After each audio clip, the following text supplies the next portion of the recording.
Dear friends అందరికీ నమస్కారం. నేను గతంలో పాతాళ భైరవి సినిమా గురించి విశ్లేషించడం జరిగింది. దాంట్లో కథా విషయం ముఖ్యంగా చర్చించడం, తారాగణం గురించి, పాటల గురించి చర్చించడం జరిగింది. అయితే ఈరోజు నేను కొంచెం ఇంకా సూక్ష్మంగా పాతాళ భైరవి సినిమా విశేషాల గురించి వీడియో చేస్తున్నాను. పాతాళ భైరవి సినిమా 1951 సంవత్సరంలో విడుదలైనటువంటి అత్యంత ప్రజాదరణ పొందిన జానపద చిత్రరాజం. అసలు ఏముంది ఈ సినిమాలో అంతగా ప్రజలకు నచ్చడానికి? ఒక జానపద చిత్రం ప్రజలను ఎంతగా ఆకర్షించిందంటే దాని గురించి మనం ఖచ్చితంగా తెలుసుకోవలసిందే. నందమూరి తారక రామారావు యుక్త వయస్సు మరియు నటనా ప్రతిభ ఒక ప్రక్కన చూస్తే చిత్ర విజయానికి ఈ విషయం ఒక కారణం కాగా, మరో ప్రక్కన నేపాల మాంత్రికునిగా ఎస్వి రంగారావు యొక్క నటనా చాతుర్యం ఈ చిత్రాన్ని ప్రజారంజకం చేశాయి.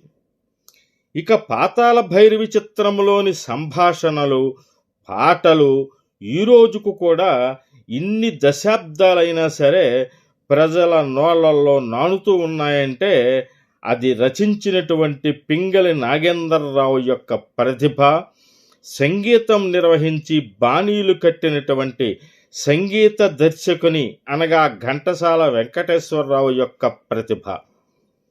అప్పట్లో 28 కేంద్రాలలో శతదినోత్సవం పూర్తి చేసుకున్న సినిమా ఇది. తమిళంలో కూడా విడుదలైంది. దర్శకత్వం మరియు స్క్రీన్ ప్లే బాధ్యతలు కేవీ రెడ్డి నిర్వహించగా, స్క్రీన్ ప్లే విషయంలో కేవీ రెడ్డికి కమలాకర కామేశ్వరరావు సహకారం కూడా ఉంది. కథ పింగళి నాగేంద్రరావు రాయగా, నిర్మాణ బాధ్యతలు నాగిరెడ్డి చక్రపాణి నిర్వహించారు. ఈ చిత్ర ప్రధాన తారాగణం నందమూరి తారక రామారావు, ఎస్వి రంగారావు, కె మాలతి కాగా, మార్కస్ బార్ట్లీ ఛాయాగ్రహణం, సిపి జంబలింగం మరియు ఎంఎస్ మణి కూర్పు అంటే ఎడిటింగ్ ప్రతిభ మనల్ని కదలకుండా తెరవైపే గుడ్లప్పగించి చూసేలా చేస్తాయి. ఈ సినిమా 15 మార్చి 1951 సంవత్సరంలో తెలుగు, తమిళ భాషలలో విడుదల అయ్యింది. సినిమా నిడివి 195 నిమిషాలు.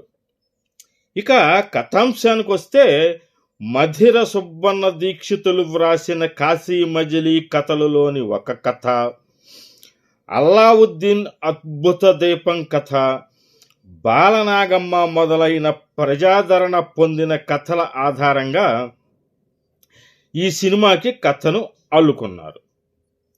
తారాగణం చూస్తే నందమూరి తారక రామారావు తోటరాముడుగా, ఎస్వి రంగారావు నేపాల మాంత్రికుడిగా, కె మాలతి ఇందుమతిగా, చిలకలపూడి రామాంజనేయులు రాజుగా, గిరిజ పాతాళ భైరవిగా, బహుశా ఇదే తొలి పరిచయం అనుకుంటా గిరిజకి, బాలకృష్ణ అంజిగా అంటే తోటరాముడు యొక్క స్నేహితుడిగా, సురభి కమలాబాయి లక్ష్మీకాంతంగా అంటే రాముడు తల్లిగా, బి పద్మనాభం డింగరిగా,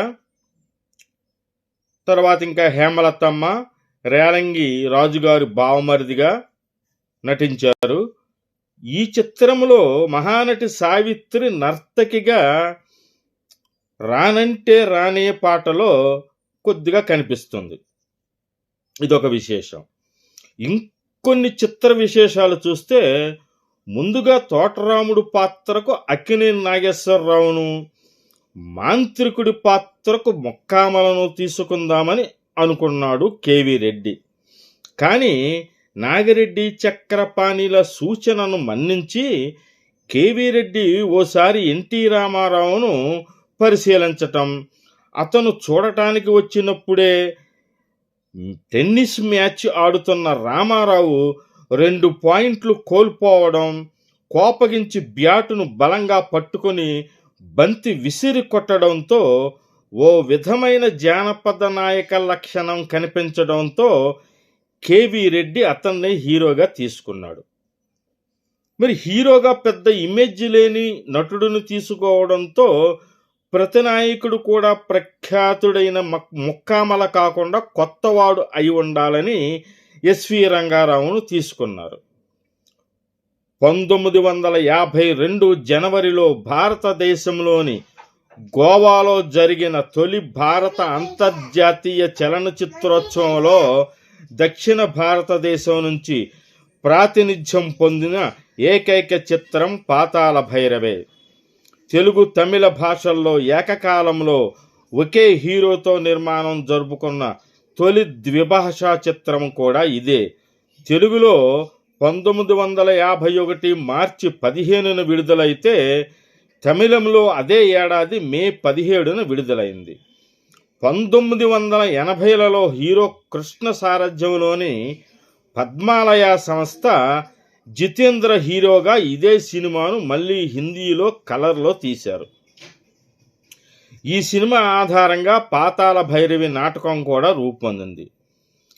ఈ సినిమాలో ముఖ్యమైన డైలాగులు సాహసము చేయరా డింబక, రాజకుమారి లభించునురా, మాంత్రికుని ప్రాణం పెట్టలో ఉన్నదిరా డింబక, జనం అడిగింది మనం చేయవలన, మనం చేసింది జనం చూడవలన, జై పాతాళ భైరవి, సాష్టాంగ నమస్కారం చేయరా, నిజం చెప్పమంటారా అబద్ధం చెప్పమంటారా.